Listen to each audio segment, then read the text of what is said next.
Hello everyone, कैसे हैं सब। स्वागत है आपका एडिटर अकेडमी पर। चलिए फ्रेंड्स, आज फिर हम आपके लिए महत्वपूर्ण प्रश्न श्रृंखला लेकर आए और आज की प्रश्न श्रृंखला हम आपको व्याख्या सहित कराने वाले हैं, जिससे आपके कॉन्सेप्ट तो क्लियर होंगे, साथ ही आपको बहुत कुछ सीखने को भी मिलने वाला है। आप चाहे किसी भी एग्जाम की तैयारी कर रहे हैं, आप सभी के एग्जाम को ध्यान में रखकर ही हम महत्वपूर्ण प्रश्न लेकर आते हैं। बस आप धैर्य से क्लास में अंत तक बने रहिएगा। तो चलिए कम समय में बेहतरीन रिविजन के लिए शुरू करेंगे आज की महत्वपूर्ण क्लास। आज की क्लास का हमारा पहला क्वेश्चन है, निम्न कैलोरी, निम्न वसा, निम्न सोडियम सामान्य प्रोटीन के साथ प्रस्तावित किया जाता है। ऑप्शन यहाँ पर दिए गए, पीलिया में, मधुमेह में, उच्च रक्तचाप में या पेप्टिक अल्सर में। यूपीएलटी 2018 में क्वेश्चन यहाँ से पूछा गया है और इम्पोर्टेंट आप इस क्वेश्चन को लगाते हैं चलेगा। आपको यहाँ पर बताना है कौन सा ऑप्शन सही होगा। ऑप्शन यहाँ पर देखें तो तीसरा ऑप्शन हमारे यहाँ पर सही होगा, उच्च रक्तचाप में, निम्न कैलोरी, निम्न वसा, निम्न सोडियम सामान्य प्रोटीन के साथ प्रस्तावित किया जाता है। तो तीसरा ऑप्शन हमारे यहाँ पर सही होगा। आइए देख लेते हैं महत्वपूर्ण व्याख्या के साथ में। निम्न कैलोरी, निम्न वसा, निम्न सोडियम सामान्य प्रोटीन के साथ उच्च रक्तचाप में प्रस्तावित किया जाता है, जो हमारे क्वेश्चन का आंसर है। उच्च रक्तचाप सामान्य तथा समृद्ध लोगों का रोग है। उच्च रक्तचाप 40 से 60 वर्ष के लोगों को होता है। हृदय तथा गुर्दे की बीमारी के कारण भी उच्च रक्त यानी कि रक्तचाप बढ़ जाता है। तो इस व्याख्या को भी आप ध्यान से पढ़ते हुए चलिएगा। आगे बढ़ जाते हैं अपने अगले क्वेश्चन की और। क्वेश्चन नंबर 2, निम्न में से कौन सा उपकरण रक्तचाप मापने के काम आता है। ऑप्शन यहाँ पर देगी, स्फैग्नोमेनोमीटर, लक्समीटर, थर्मोमीटर या गोइनियोमीटर। यूपीएलटी जुलाई 2018 में ये भी क्वेश्चन पूछा गया है। तो आपको बताना है कौन सा ऑप्शन यहाँ पर सही होगा। ऑप्शन यहाँ पर देखें तो पहले ही ऑप्शन हमारा यहाँ पर सही होगा, उच्च रक्तचाप मापने का यहाँ पर उपकरण है स्फैग्नोमेनोमीटर। तो पहला ऑप्शन हमारा यहाँ पर सही होगा। आइए देख लेते हैं महत्वपूर्ण व्याख्या के साथ में।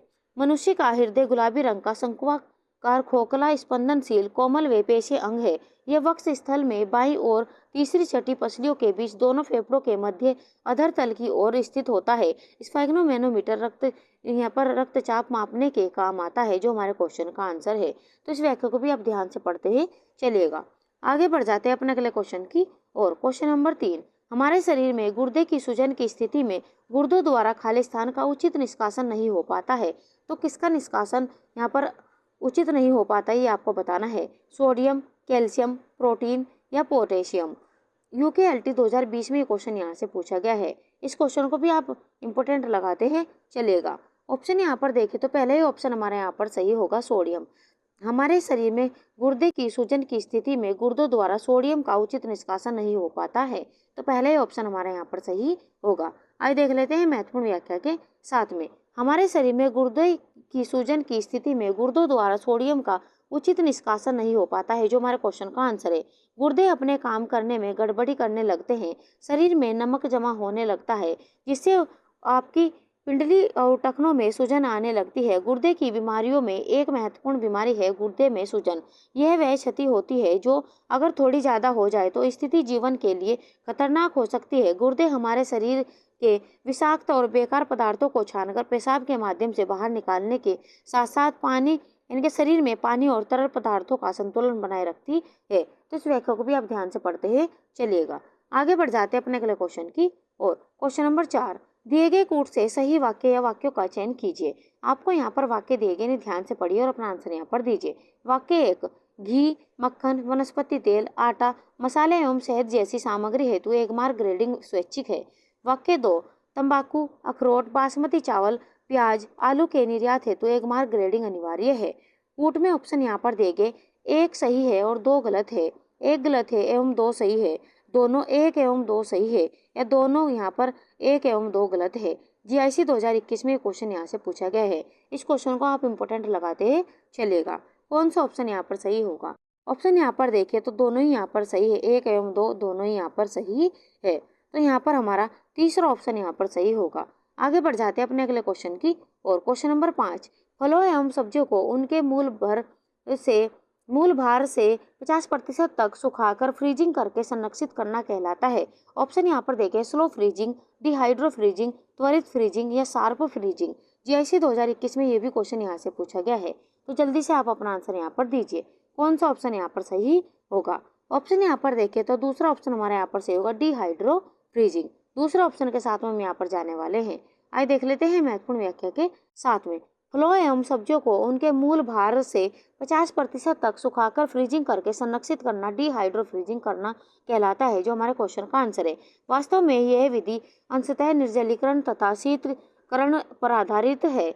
इस विधि द्वारा जिन फलों एवं सब्जियों को संरक्षित करके रखना होता है, उन्हें सर्वप्रथम गर्म करके उसमें नमी को कम से कम आधी मात्रा तक सुखा दिया जाता है। तत्पश्चात इसका हिमीकरण किया जाता है। भोजन पकाते समय पुनः पानी डालकर इसके आकार व मात्रा को पुनः प्राप्त की जाती है। तो इस व्याख्या को भी आप ध्यान से पढ़ते ही चलेगा। फ्रेंड, जो हम आपको व्याख्या कराते ही चलते हैं, इंपॉर्टेंट तो होती है, साथ ही साथ आपको कॉन्सेप्ट भी यहाँ से क्लियर होते हैं और आसपास से बनने वाले क्वेश्चन भी आपको मिल जाते हैं। तो व्याख्या को आप ध्यान से पढ़ते हुए चलिएगा।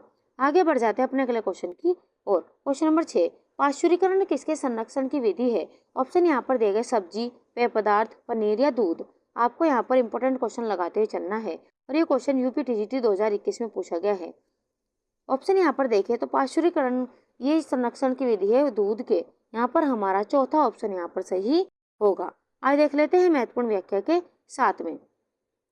दूध या अन्य द्रव पदार्थों को निश्चित समय तथा निश्चित तापमान तक गर्म किया जाता है कि सभी प्रकार के रोगाणु नष्ट हो जाए जो उसमें उपस्थित हैं। इसी को पाश्चुरीकरण कहते हैं। लुई पाश्चर 1822 से 1895 ने ही सर्वप्रथम पाश्चुरीकरण के पक्ष को रखा।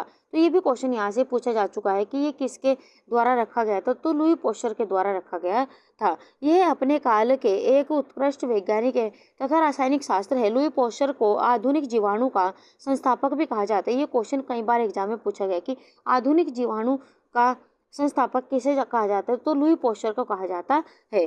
पाश्चुरीकरण की निम्नलिखित विधियां है, तो इन विधियों से भी क्वेश्चन यहाँ से पूछा जाता है। पहली विधि है होल्डिंग या बैच विधि, जिसे SBS विधि भी कहते हैं।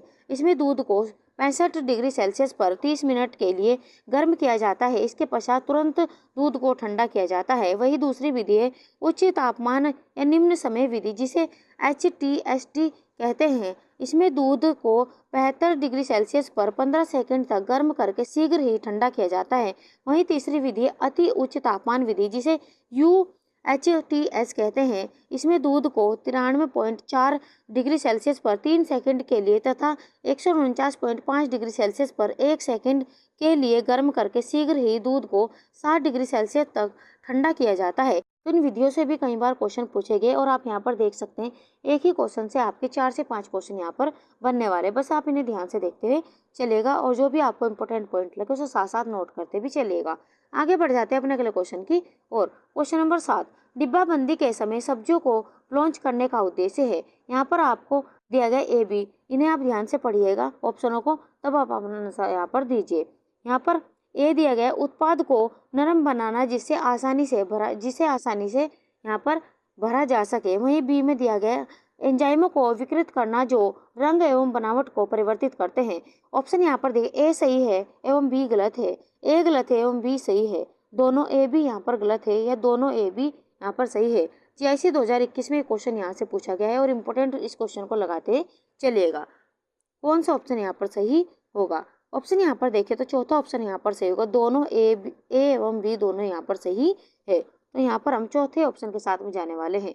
आगे बढ़ जाते हैं अपने अगले क्वेश्चन की ओर। क्वेश्चन नंबर 8, निम्न में से कीटनाशक औषधि है। ऑप्शन यहाँ पर दिए गए मेलिथियोन, बेंजीन हेक्साक्लोराइड या पायरेथ्रम या उपरोक्त सभी। जल्दी से आप अपना आंसर यहाँ पर दीजिए, कौन सा ऑप्शन यहाँ पर सही होगा। ये भी LT 2020 में यहाँ से क्वेश्चन पूछा गया है। ऑप्शन यहाँ पर देखें तो चौथा ऑप्शन यहाँ पर सही होगा, उपरोक्त सभी। ये कीटनाशक औषधि है, तो यहाँ पर हमारा चौथा ऑप्शन यहाँ पर सही होगा। आइए देख लेते हैं महत्वपूर्ण व्याख्या के साथ में। दिए गए विकल्पों में सभी कीटनाशक औषधि है। मेलिथियोन, यहाँ पर पहला कीटनाशक दिया गया। मेलिथियोन एक ऑर्गेनोफॉस्फेट कीटनाशक है जो फल, सब्जियों एवं कुछ छोटे पौधों को हानि पहुंचाने वाले कीटों को नष्ट करने के लिए उपयोग किया जाता है। वहीं पायरेथ्रम को प्राकृतिक वनस्पति कीटनाशक माना जाता है। बेंजीन हेक्साक्लोराइड 3, यह भी एक कीटनाशक है जिसे लिंडेन भी कहते हैं। इसे भी आप ध्यान से पढ़ते हैं चलेगा क्योंकि एग्जामिनर कहीं से भी क्वेश्चन पूछ सकता है। आगे बढ़ जाते हैं अपने अगले क्वेश्चन की और। क्वेश्चन नंबर 9, सिरके में पाया जाता है एसिटिक एसिड, ब्यूट्रिक एसिड या साइट्रिक एसिड या उपरोक्त में से कोई नहीं। यूके LT 2020 में क्वेश्चन यहाँ से पूछा गया है। जल्दी से आप अपना आंसर यहाँ पर दीजिए, कौन सा ऑप्शन यहाँ पर सही होगा। अगर हम यहाँ पर सिरके की बात करें तो सिरके में पाया जाता है एसिटिक एसिड। यहाँ पर हमारा पहला ही ऑप्शन यहाँ पर सही होगा। आइए देख लेते हैं महत्वपूर्ण व्याख्या के यहाँ पर अगले क्वेश्चन को। हमारा अगला महत्वपूर्ण प्रश्न है, पानी में डालने पर ताजा अंडा नीचे बैठ जाएगा, तैरने लगेगा, दोनों एक और दो या उपरोक्त में से कोई नहीं। यूकेएलटी 2020 में ये क्वेश्चन यहाँ से पूछा गया है, तो जल्दी से आप अपना आंसर यहाँ पर दीजिए। अगर हम बात करें पानी में डालने से ताजा अंडा यहाँ पर नीचे बैठ जाएगा, तो यहाँ पर हमारा पहला ही ऑप्शन यहाँ पर सही होगा। आइए देख लेते हैं महत्वपूर्ण व्याख्या के साथ में। पानी में डालने पर ताजा अंडा नीचे बैठ जाएगा, ये शुद्ध अंडे की पहचान है। अगर अंडा पानी में डालने पर तैरने लगता है तो समझ लेना चाहिए कि अंडा खराब है, ये भी आप ध्यान रखते हुए चलेगा। आगे बढ़ जाते हैं अपने अगले क्वेश्चन की और। क्वेश्चन नंबर 11, एपिडेमिक ड्रोपसी नामक गंभीर रोग किस मिलावटी तत्व के सेवन से होता है? ऑप्शन यहाँ पर देंगे सरसों का तेल, नारियल का तेल, तिल का तेल या आर्जिमोन का तेल। यूकेएलटी 2020 में क्वेश्चन यहाँ से पूछा गया है और आज के सभी क्वेश्चन हम यहाँ पर इंपोर्टेंट लेकर आए, तो इन सभी क्वेश्चन को आप ध्यान से पढ़ते चलेगा। जल्दी से आप अपना आंसर यहाँ पर दीजिए। ऑप्शन यहाँ पर देखें तो एपिडेमिक ड्रोपसी नामक गंभीर रोग आर्जिमोन तेल के सेवन से हो जाता है। यहाँ पर हमारा चौथा ऑप्शन यहाँ पर सही होगा। आइए देख लेते हैं महत्वपूर्ण व्याख्या के साथ में। एपिडेमिक ड्रोपसी नामक गंभीर रोग आर्जिमोन का तेल के सेवन से होता है, जो हमारे क्वेश्चन का आंसर है। सत्यानाशी या आर्जिमोन के तेल को सरसों के तेल के साथ मिलावट की जाती है। ये क्वेश्चन कई बार यहाँ से पूछा गया है कि सरसों के तेल में किसकी मिलावट की जाती है, तो आर्जिमोन के तेल की मिलावट की जाती है।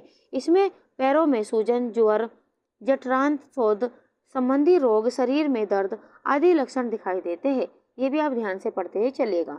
आगे बढ़ जाते हैं अपने अगले क्वेश्चन की ओर। निम्न में से मेटानिल की मिलावट की भोज्य पदार्थ में की जाती है। ऑप्शन यहाँ पर देंगे सूजी, बेसन, दलिया, आटा। एलटी 2020 में क्वेश्चन यहाँ से पूछा गया है। आपको यहाँ पर बताना है कि मेटानिल की मिलावट किस भोज्य पदार्थ में की जाती है। जल्दी से आप अपना आंसर यहाँ पर दीजिए। तो मेटानिल की मिलावट यहाँ पर बेसन में की जाती है। यहाँ पर ऑप्शन दूसरा हमारे यहाँ पर सही होगा। आइए देख लेते हैं महत्वपूर्ण व्याख्या के साथ में। बेसन में मेटालिन की मिलावट की जाती है, जो हमारे क्वेश्चन का आंसर है। मेटानिल येलो एजो क्लास का एक डाई है। विश्लेषणात्मक रसायन विज्ञान में इसका उपयोग पीएच संकेतक के रूप में किया जाता है और पीएच 1.2 और 3.2 के बीच इसका रंग लाल से पीले रंग में बदल जाता है। दाल में मेटानिल येलो रंग मिलाया जाता है। इस रंग का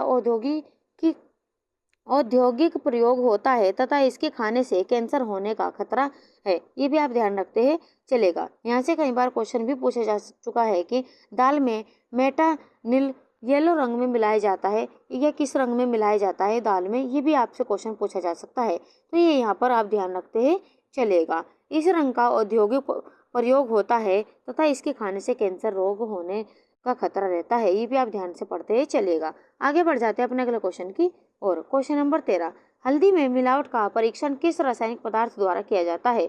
ऑप्शन यहाँ पर देखें सांद्र हाइड्रोक्लोरिक अम्ल द्वारा या लेड क्रोमेट द्वारा, सैक्रिन द्वारा या टेपियोका द्वारा। यूकेएलटी 2020 में ये क्वेश्चन यहाँ से पूछा गया है और इम्पोर्टेंट से आप लगाते चलेगा। जल्दी से आप अपना आंसर यहाँ पर दीजिए, कौन सा ऑप्शन यहाँ पर सही होगा। ऑप्शन यहाँ पर देखें तो पहले ऑप्शन हमारे यहाँ पर सही होगा सांद्र हाइड्रोक्लोरिक अम्ल द्वारा। यहाँ पर हमारा पहले ऑप्शन यहाँ पर सही होगा। आइए देख लेते हैं महत्वपूर्ण व्याख्या के साथ में। हल्दी में मिलावट का परीक्षण सांद्र हाइड्रोक्लोरिक अम्ल द्वारा किया जाता है, जो हमारे क्वेश्चन का आंसर है। हल्दी में मेटानिल येलो नामक रसायन की मिलावट की जाती है, जिससे कैंसर जैसी बीमारी का खतरा रहता है। आगे बढ़ जाते हैं अपने अगले क्वेश्चन की और। क्वेश्चन नंबर 14, वस्त्रोपयोगी रेशों के आपस में सटने की क्षमता के गुण में कौन से कारक योगदान देते हैं? पहला यहाँ पर दिए गए रेशे की सूक्ष्मता एवं सतह की प्रकृति। दूसरा यहाँ पर दिए गए रेशे की लंबाई एवं कटाई द्वारा दबाव। कूट में ऑप्शन दिए गए केवल एक, केवल दो, एक तथा दो दोनों, न तो एक और न ही दो। यूपीएलटी 2018 में क्वेश्चन यहाँ से पूछा गया है, तो जल्दी से आप अपना आंसर यहाँ पर दीजिए, कौन सा ऑप्शन यहाँ पर सही होगा।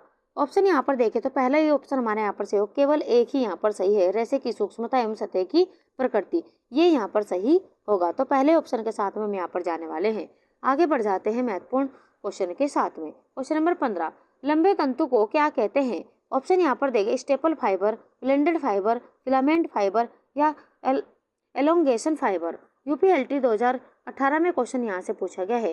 और इम्पोर्टेंट क्वेश्चन आप लगाते हैं चलेगा, क्योंकि अलग अलग तरीके से क्वेश्चन यहाँ से कई बार एग्जाम में भी पूछा जा चुका है। तो लंबे तंतु को कहते हैं फिलामेंट फाइबर।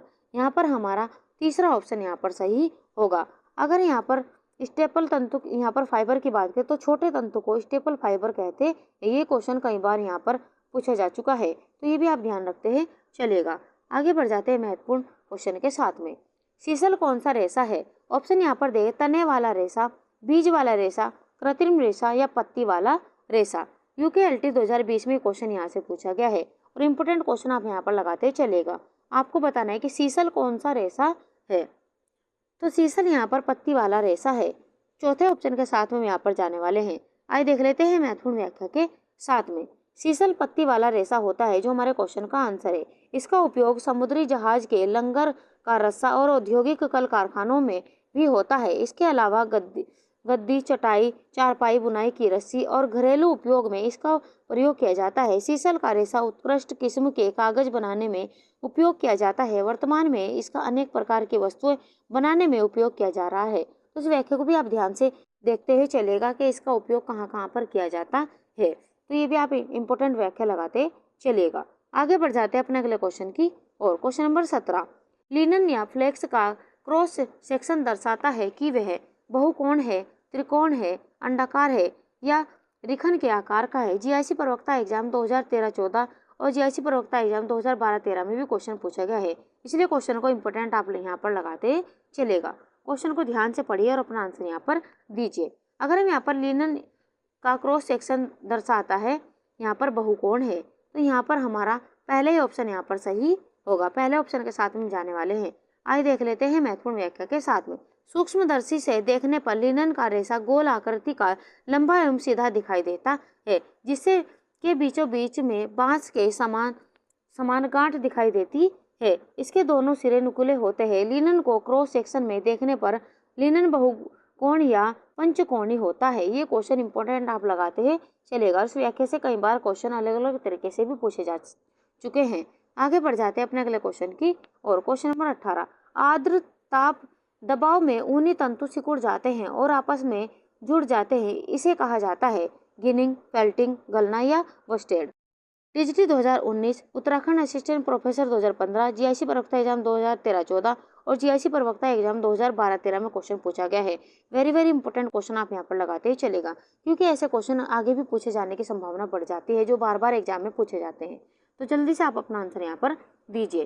कौन सा ऑप्शन यहाँ पर सही होगा? ऑप्शन यहाँ पर देखें तो दूसरा ऑप्शन हमारा यहाँ पर सही होगा, फेल्टिंग। तो फेल्टिंग के साथ हम यहाँ पर जाने वाले हैं। आइए देख लेते हैं महत्वपूर्ण व्याख्या के साथ में। आर्द्र ताप व दबाव में ऊनी तंतु सिकुड़ जाते हैं और आपस में जुड़ जाते हैं, इसे फेल्टिंग कहा जाता है, जो हमारे क्वेश्चन का आंसर है। ऊन के नन्हे नन्हे रेशों को आपस में उलझाकर, जोड़कर, ताप से प्रभावित करके तथा दबाव डालकर यहाँ पर जमा दिया जाता है, जिसे नमदा कहते हैं। ये क्वेश्चन कई बार यहाँ से पूछा गया है कि किसे नमदा कहते हैं, तो इस वाक्य को आप ध्यान से पढ़ते ही चलेगा। इस विधि द्वारा केवल ऊनी रेशों से ही कंबल, यहाँ पर पटु, नमदा आदि बनाए जाते हैं। इस विधि द्वारा वस्त्र निर्माण कार्य सीमित है। कभी कभी अनानास के पत्तों से भी नमदा बनाया जाता है, जिसे इंटरलॉकिंग भी कहते हैं, तथा इससे बने वस्त्र को फेल्ट वस्त्र कहते हैं। ये भी आप ध्यान रखते हैं चलेगा। आगे बढ़ जाते हैं अपने अगले क्वेश्चन की और। क्वेश्चन नंबर 19, जंतु तंतु के लिए ज्वलन टेस्ट देता है नीली आग, भूरी राख, मोती का रूप या सल्फर की महक। जैसी प्रवक्ता एग्जाम 2009 और 15 में क्वेश्चन ये पूछा जा चुका है। आपको यहाँ पर बताना है कि जंतु तंतु के लिए ज्वलन टेस्ट देता है। कौन सा ऑप्शन यहाँ पर सही होगा? तो ये नीली आग देता है। पहले ही ऑप्शन हमारे यहाँ पर सही होगा। आइए देख लेते हैं महत्वपूर्ण व्याख्या के साथ में। जंतु तंतु के लिए नीली आग ज्वलन टेस्ट देता है, जो हमारे क्वेश्चन का आंसर है। जंतु तंतु में ऊन आता है। ऊन एक प्राणीज प्रोटीन होता है। ऊन मुख्यतः भेड़ से प्राप्त होता है। सर्वप्रथम ऊनी वस्त्र का निर्माण इंग्लैंड में प्रारंभ हुआ। यहाँ अति प्रचलन यानी कि प्राचीन काल से ही उच्च कोटि के वस्त्र यानी कि ऊनी वस्त्र बनाए जाते थे। यानी कि इसका जो प्रारंभ हुआ था वो इंग्लैंड में हुआ था। ये क्वेश्चन कई बार यहाँ से पूछा गया और यहाँ अति प्राचीन काल से ही उच्च कोटि के ऊनी वस्त्र बनाए जाते थे। ये भी आप ध्यान से पढ़ते हैं चलिएगा। आगे बढ़ जाते हैं अपने अगले क्वेश्चन की और। क्वेश्चन नंबर 20, नीचे दिए गए कूट से सही उत्तर चुनिए। अभिकथन, म्यूल फ्रेम की तुलना में रिंग फ्रेम द्वारा मोटा धागा तैयार होता है। कारण यहाँ पर देखें, क्योंकि रिंग फ्रेम एक तीव्र गति प्रक्रिया है। कूट में आपको ऑप्शन देगा दोनों ए तथा आर गलत है, दोनों ए तथा आर सही है। ए सही है परंतु आर गलत है, ए गलत है परंतु आर सही है। जीआईसी 2021 में क्वेश्चन यहाँ से पूछा गया है और वेरी वेरी इंपॉर्टेंट ये क्वेश्चन लगाते ही चलेगा। क्वेश्चन को ध्यान से पढ़िए और अपना आंसर यहाँ पर दीजिए। ऑप्शन यहाँ पर देखिए तो यहाँ पर ऑप्शन बी हमारा यहाँ पर सही है, दोनों ए तथा आर यहाँ पर सही है, यानी कि अभिकथन और कारण दोनों ही यहाँ पर सही है। आगे बढ़ जाते हैं अपने अगले क्वेश्चन की और क्वेश्चन नंबर 21 कार्बोनाइजिंग है। ऑप्शन यहाँ पर देंगे roving process, finishing process, rating process या डाइंग प्रोसेस। यूपीएलटी जुलाई 2018 में क्वेश्चन यहाँ से पूछा गया है। तो आपको यहाँ पर बताना है कि कार्बोनाइजिंग है तो ये क्या है, ये आपको बताना है। ऑप्शन यहाँ पर देखें तो ये यहाँ पर फिनिशिंग प्रोसेस है। यहाँ पर हमारा दूसरा ऑप्शन यहाँ पर सही होगा। आइए देख लेते हैं महत्वपूर्ण व्याख्या के साथ में। कार्बोनाइजिंग फिनिशिंग प्रक्रिया इनकी प्रोसेस है। कार्बोनाइजिंग में सल्फ्यूरिक अम्ल अथवा हाइड्रोक्लोरिक अम्ल से धोया जाता है, इसे ही कार्बोनाइजिंग प्रक्रिया कहते हैं। इससे सभी प्रकार की अशुद्धियां नष्ट हो जाती है तथा रेशे स्वच्छ एवं हल्के हो जाते हैं। ये भी आप इंपोर्टेंट लगाते चलेगा। आगे बढ़ जाते हैं अपने अगला क्वेश्चन की और क्वेश्चन नंबर 22 एजोइक रंजक है। ऑप्शन यहाँ पर देंगे सल्फोनिक एसिड रंजक, जल में घुलनशील, ल्यूको यौगिक रंजक या जो मोर्टेट के साथ प्रयोग होते हैं। जीआईसी प्रवक्ता एग्जाम 2015 में क्वेश्चन यहाँ से पूछा गया है तो जल्दी से आप अपना आंसर यहाँ पर दीजिए। ऑप्शन यहाँ पर देखें तो सल्फोनिक एसिड रंजक होते, यहाँ पर हमारा पहले ही ऑप्शन यहाँ पर सही होगा। आइए देख लेते हैं महत्वपूर्ण व्याख्या के साथ में। एजोइक डाई को नेप्थोल डाई भी कहते हैं। वेरी वेरी इंपॉर्टेंट क्वेश्चन लगाते चलेगा कि यहाँ पे ये क्वेश्चन पूछा गया है कि एजोइक डाई को और क्या कहते हैं, तो नेप्थोल डाई भी कहते हैं।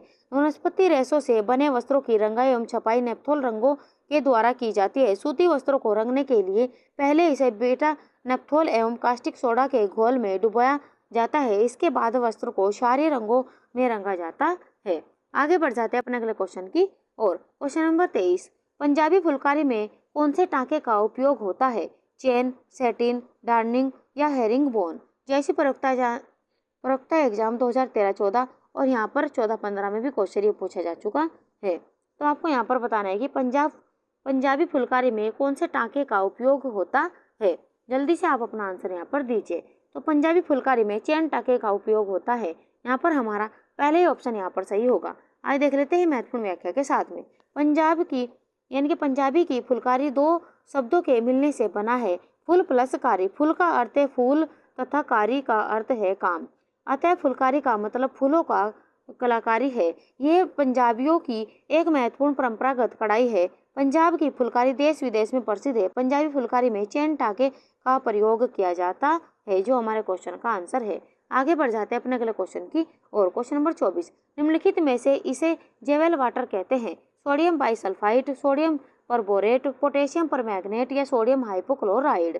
यूपीएलटी जुलाई 2018 और आरपीएससी स्कूल लेक्चरर 2013 और टीजी 2013 में क्वेश्चन ये पूछा गया है और इम्पोर्टेंट इस क्वेश्चन को लगाते हैं चलेगा। जल्दी से आप अपना आंसर यहाँ पर दीजिए। कौन सा ऑप्शन यहाँ पर सही होगा? ऑप्शन यहाँ पर देखें तो चौथा ऑप्शन हमारे यहाँ पर सही होगा, सोडियम हाइपोक्लोराइड के साथ में हम जाने वाले हैं। आगे देख लेते हैं महत्वपूर्ण व्याख्या के साथ में। सोडियम हाइपोक्लोराइड को जेवेल वाटर भी कहते हैं, जो हमारे क्वेश्चन का आंसर है। ये एक शक्तिशाली विरंजक है। इसमें बराबर मात्रा का पानी मिलाकर ही प्रयोग करना चाहिए। सोडियम परबोरेट यह भी एक शक्तिशाली विरंजक है। ठंडे जल में यह अप्रभावी रहता है। इसको सदैव गर्म या खोखले पानी में घोलकर बनाना चाहिए। प्राय इसका प्रयोग सूती व लिनन के वस्त्रों पर दाग धब्बे छुड़ाने के लिए किया जाता है। पोटेशियम परमैंगनेट इसका प्रयोग जंतु व वनस्पतिक दोनों प्रकार के तंतुओं से निर्मित वस्त्रों पर किया जाता है। ये भी क्वेश्चन यहाँ से कई बार पूछा जा चुका है। इसमें ऑक्सीजन का प्रतिशत काफी ऊंचा रहता है। यह यहाँ पर वस्त्र पर से फफूंदी, पसीने, स्याही आदि के धब्बे आसानी से छुड़ा देता है। सोडियम बाइसल्फाइड यह एक मृदु अपचयन प्रतिक्रमक है।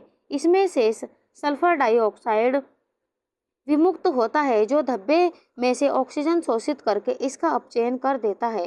प्रयोग के बाद यहाँ पर वस्त्र को स्वच्छ पानी में कई बार यहाँ पर खंगाल देना चाहिए। ये भी आप ध्यान से पढ़ते ही चलेगा, क्योंकि इस व्याख्या से कई क्वेश्चन यहाँ से आपके बन रहे हैं। आगे बढ़ जाते हैं अपने अगले क्वेश्चन की और। क्वेश्चन नंबर 25, गृह व्यवस्था एक व्यवहारिक विज्ञान है, यह कथन है। ऑप्शन यहाँ पर देख, ग्रोस एवं क्रेंडल, ओटजिन, इरिन ओपनहीम या Rajmal P Devdas. Very very important ये क्वेश्चन लगाते हैं चलेगा। इस क्वेश्चन से कई बार एग्जाम में अलग अलग तरीके से क्वेश्चन पूछा जा चुका है। आपको यहाँ पर परिभाषा दी गई है और आपको बताना है कि ये किसके द्वारा दी गई है। गृह व्यवस्था एक व्यवहारिक विज्ञान है, ये आपको बताना है किसका कथन है।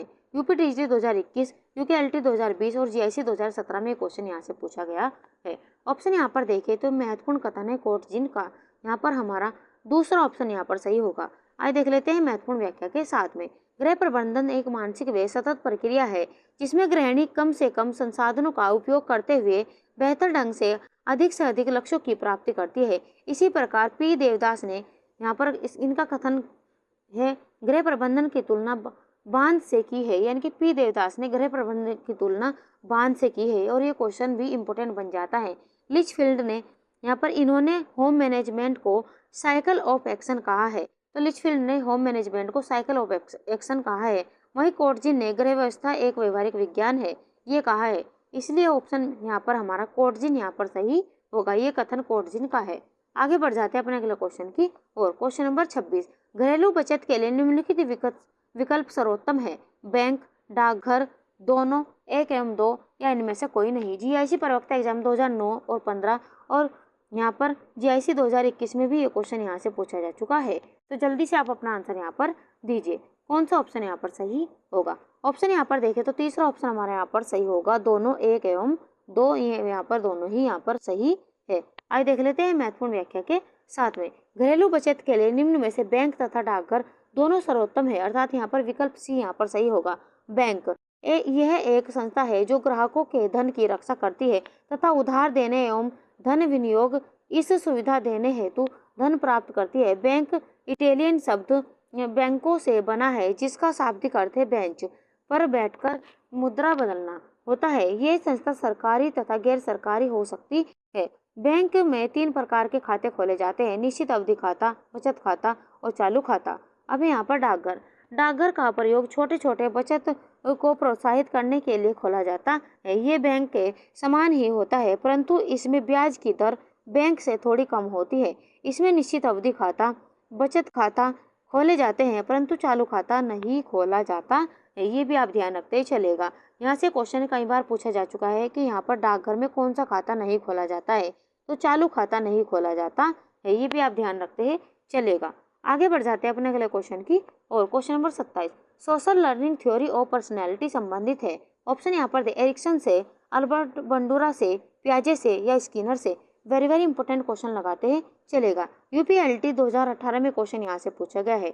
आपको बताना है कि सोशल लर्निंग थ्योरी और पर्सनैलिटी संबंधित है, तो किससे संबंधित है ये आपको बताना है।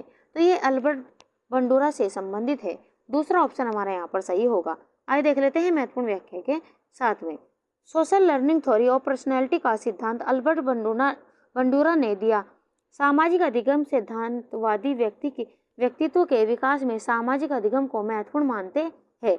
सामाजिक अधिगम का आशय है कि बालक अपने परिवेश के साथ होने वाली अंत्यक्रिया के द्वारा विभिन्न प्रकार के व्यवहारों का अर्जन करता है। इससे उनके व्यक्तित्व का विकास तथा समय समय पर परिमार्जन होता है। ये भी आप ध्यान रखते चलेगा। तो ये अल्बर्ट बंडूरा के द्वारा सोशल लर्निंग थ्योरी और पर्सनैलिटी का सिद्धांत दिया गया था और ये क्वेश्चन अलग अलग तरीके से कई बार एग्जाम में भी पूछा जा चुका है और सीटेट में तो कई बार ये क्वेश्चन पूछा जा चुका है।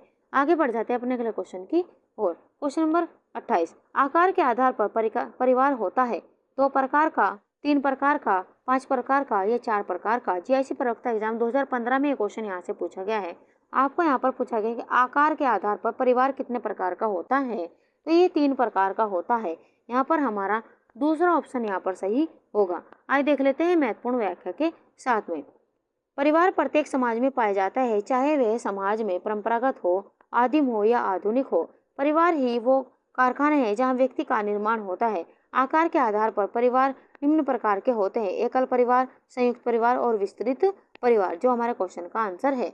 आगे बढ़ जाते हैं अपने अगले क्वेश्चन की और। प्रसार शिक्षा शब्द का प्रयोग सर्वप्रथम सन 1873 में किया गया। टेक्सास विश्वविद्यालय, हार्वर्ड विश्वविद्यालय, कैम्ब्रिज विश्वविद्यालय या ऑक्सफोर्ड विश्वविद्यालय।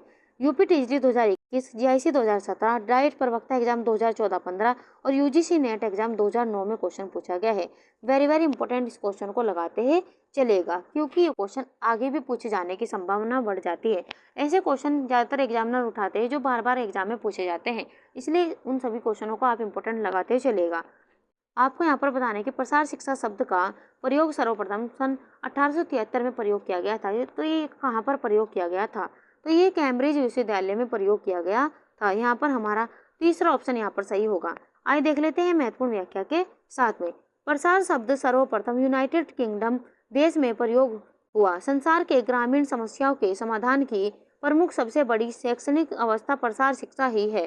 प्रसार शिक्षा शब्द का सर्वप्रथम प्रयोग इंग्लैंड के कैम्ब्रिज विश्वविद्यालय की शैक्षिक उपयोगिता को जनता तक पहुंचाना था, जहां वे रहते हैं और कार्यरत है। इस प्रकार वह विश्वविद्यालय शिक्षा प्रसार आंदोलन के रूप में जानी गई है। अतः विकल्प यहाँ पर सी यहाँ पर सही है।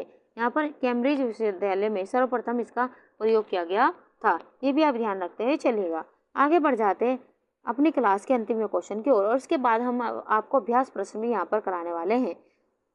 प्रसार शिक्षा में एक्सटेंशन शब्द का सर्वप्रथम प्रयोग किसने और कब किया? यहाँ पर आपको बताना है कि प्रसार शिक्षा में एक्सटेंशन शब्द का सर्वप्रथम प्रयोग किसने और कब किया। डे 1892, ईबी बोरहीज 1894, एलन रिचर्ड 1895 या land grant college association 1948। GIC 2021 में क्वेश्चन यहाँ से पूछा गया है और इम्पोर्टेंट क्वेश्चन आप यहाँ पर लगाते हैं चलेगा। आपको यहाँ पर बताना है कौन सा ऑप्शन यहाँ पर सही होगा। ऑप्शन यहाँ पर देखें तो दूसरा ऑप्शन हमारे यहाँ पर से ईबी बोरहीज 1894 के द्वारा एक्सटेंशन शब्द का सर्वप्रथम प्रयोग किया गया था। तो यहाँ पर हमारा दूसरा ऑप्शन सही है। आइए देख लेते हैं महत्वपूर्ण व्याख्या के साथ में। प्रसार शिक्षा में एक्सटेंशन शब्द का सर्वप्रथम प्रयोग ईवी बोरहीज ने 1894 में किया, जो हमारे क्वेश्चन का आंसर है। प्रसार शिक्षा दो शब्दों से मिलकर बना है, प्रसारण के एक्सटेंशन और शिक्षा एजुकेशन। एक्सटेंशन शब्द लैटिन शब्द के एक्स तथा टेंसियो से मिलकर बना है। एक्स का अर्थ है आउट यानी कि बाहर, और टेंसियो का अर्थ है टू यानी कि फैलाना या विस्तार, टू स्प्रेड यानी कि फैलाना या विस्तार करना। प्रसार शिक्षा वह शिक्षा है जो विद्यालय अथवा किसी संस्थान के सीमाओं से बाहर युवाओं तथा प्रौढ़ों को दी जाने वाली शिक्षा है। प्रसार शिक्षा मुख्य रूप से औपचारिक शिक्षा से वंचित ग्रामीणों, शिक्षकों, पशुपालकों, दुग्ध उत्पादकों, गृहिणियों तथा स्कूल छोड़ने वाले बालकों को दी जाती है। प्रसार शिक्षा एक निरंतर चलने वाली शिक्षा है जिसका कोई अंत नहीं है। ये भी आप ध्यान रखते चलेगा। और यहाँ से कई क्वेश्चन आपके एग्जाम में भी पूछे जा चुके हैं और एक ही क्वेश्चन से आपके 3 से 4 क्वेश्चन भी यहाँ से बन रहे हैं। इन्हें आप ध्यान से पढ़ते हुए चलेगा। आइए बढ़ जाते हैं आज के अभ्यास प्रश्न की ओर। आज का अभ्यास प्रश्न शिक्षा का प्रथम चरण है। ऑप्शन यहाँ पर देंगे ध्यान, आकर्षण, रुचि, इच्छा, संतुष्टि। यूपीएलटी 2018, यूपीटीसी 2021 में क्वेश्चन यहाँ से पूछा गया है और इस क्वेश्चन का आंसर आपको हमें कमेंट बॉक्स में देना है। तो चलिए फ्रेंड्स, ये थी आज की हमारी क्लास। आज ही क्लास आपको हमारी कैसी लगी उसके बारे में आप कमेंट बॉक्स में ज़रूर बताइएगा, और आज के सेशन में आपका स्कोर कितना रहा ये भी आप हमें कमेंट बॉक्स में ज़रूर बताइए। अगर सेशन आपको पसंद आया तो लाइक सब्सक्राइब करना ना भूलें, और ज़्यादा से ज़्यादा इस क्लास को और भी बच्चों को शेयर कीजिएगा ताकि और भी बच्चों को इसका फ़ायदा हो सके। तो चलिए मिलते हैं ऐसे ही बेहतरीन क्वेश्चन के साथ में अगली क्लास में। तब तक के लिए आप खुश रहिए, अपने माता पिता का सम्मान कीजिए। क्लास देखने के लिए धन्यवाद।